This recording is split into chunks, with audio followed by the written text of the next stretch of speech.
കേരളത്തിലെ CPM സർക്കാരിന്റെ കാര്യത്തിൽ എന്തെങ്കിലും മാറ്റമില്ലാത്തതുണ്ടോ എന്ന് ചോദിച്ചാൽ അതൊരൊറ്റ കാര്യം മാത്രമേ ഉള്ളൂ, നയം മാറ്റം.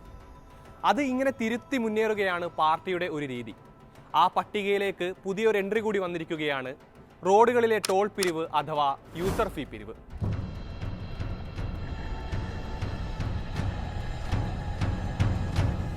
കിഫ്ബിയുടെ സഹായത്തോടെ നിർമ്മാണം പൂർത്തിയാക്കിയ സംസ്ഥാനത്തെ റോഡുകളിൽ യൂസർ ഫീ എന്ന പേരിൽ പിരിവിനൊരുങ്ങിയിരിക്കുകയാണ് CPM സർക്കാർ. 50 കോടിക്ക് മുകളിൽ എസ്റ്റിമേറ്റ് വരുന്ന റോഡുകളിൽ മാത്രമാവും പിരിവ്. ആദ്യ 15 കിലോമീറ്ററിൽ പണം ഈടാക്കില്ല. ഇതിന് ശേഷം വരുന്ന ദൂരം കണക്കാക്കിയാകും ഫീ ഏർപ്പെടുത്തുക. കുത്തക മുതലാളിമാർക്ക് നേട്ടമുണ്ടാക്കാൻ ഏർപ്പെടുത്തിയിരിക്കുന്നതാണ് റോഡുകളിലെ ടോൾ പിരിവെന്നും അത് ജനദ്രോഹപരമാണെന്നും നിരന്തരം പറഞ്ഞുകൊണ്ടിരുന്ന പ്രസ്ഥാനമാണ് CPM.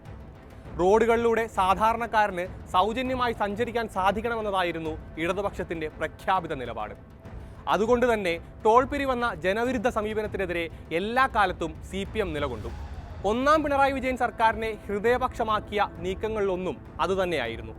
പക്ഷേ കാലം മാറിയതുകൊണ്ടോ ഹൃദയപക്ഷത്തോടുള്ള പഴയ ആ സ്നേഹം പാർട്ടിക്ക് പോയതുകൊണ്ടോ ഇനി മുതൽ കേന്ദ്രം മാത്രമല്ല ഞങ്ങളും പിരിക്കട്ടെ ടോൾ എന്ന നിലപാടിലേക്ക് മാറിയിരിക്കുകയാണ് കേരളത്തിലെ CPM.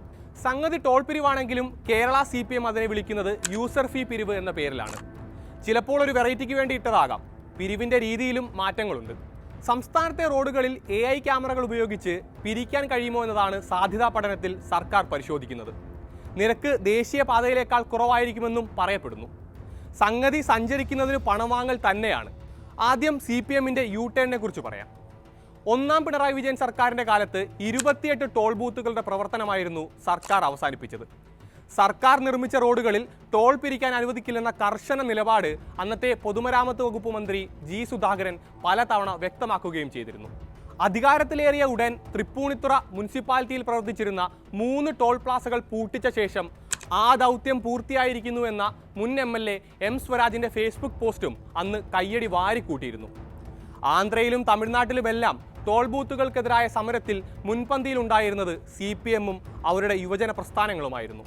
അടുത്തിടെ കേന്ദ്ര സർക്കാർ റോഡ് ടോൾ നികുതി 5% വർദ്ധിപ്പിച്ചപ്പോൾ ആളുകൾക്കുമേൽ ഭാരം ചുമത്തുന്നുവെന്ന് വിമർശിച്ച് CPM പോളിറ്റ് ബ്യൂറോ പരസ്യ പ്രസ്താവന ഇറക്കി. കൂടാതെ 2024 ലോക്സഭാ തെരഞ്ഞെടുപ്പിലെ CPM പ്രകടന പത്രികയിലും ടോൾ പിരിവിനെതിരായ നിലപാട് വ്യക്തമാക്കിയിരുന്നു. എന്നാൽ ഇതൊന്നും കേരളത്തിലെ പിണറായി വിജയന്റെ നേതൃത്വത്തിലുള്ള CPM സർക്കാരിന് ബാധകമല്ല എന്നാണ് പുതിയ നീക്കം വെളിപ്പെടുത്തുന്നത്. ശരിക്കും ഇതൊരു കുറ്റസമ്മതവും പരോക്ഷ ഏറ്റുപറച്ചിലും കൂടിയാണ്. കിഫ്ബിയുടെ പേരിൽ കോടിക്കണക്കിന് രൂപ കടമെടുത്ത് നടത്തുന്ന വികസന പ്രവർത്തനങ്ങൾ സംസ്ഥാനത്തെ കടക്കണിയിലേക്ക് തള്ളിവിടുമെന്ന ആശങ്ക ഉയർന്നപ്പോൾ അതൊന്നും വിഷയമല്ല എന്നായിരുന്നു മുൻ ധനമന്ത്രി തോമസ് ഐസക് വാദിച്ചിരുന്നത്. കടമെല്ലാം റോഡ് നികുതിയും പെട്രോൾ സെസ്സും ഉപയോഗിച്ച് അടയ്ക്കാൻ പറ്റുമെന്നായിരുന്നു ഐസക് ആവർത്തിച്ച് പറഞ്ഞുകൊണ്ടിരുന്നത്. ടോൾ പിരിവെന്നൊരു ആശയമേ ഇല്ലെന്ന് നിയമസഭയിലും അദ്ദേഹം വ്യക്തമാക്കി.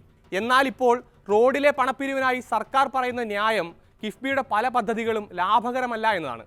അതായത് കിഫ്ബിയുമായി ബന്ധപ്പെട്ട് സാമ്പത്തിക വിദഗ്ധർ ചൂണ്ടിക്കാട്ടിയിരുന്ന ആശങ്കകൾ ശരിയായിരുന്നുവെന്ന് ചുരുക്കം. മോട്ടോർ വാഹന നികുതിയും പെട്രോൾ സെസ്സും കൊണ്ട് മാത്രം ആ ബാധ്യതകളൊന്നും തീർക്കാൻ സാധിക്കില്ലെന്ന് കൂടിയാണ് CPMന്റെ ഈ തിരിഞ്ഞു നടത്തം പറഞ്ഞു വെക്കുന്നത്. അതുകൊണ്ട് തന്നെയാണ് ടോളുകളാൽ തടവിലാക്കപ്പെട്ട ജനതയെ വിമോചിപ്പിക്കാനുള്ള ദൗത്യം CPM പാതി വഴിയിൽ ഉപേക്ഷിക്കുന്നത്.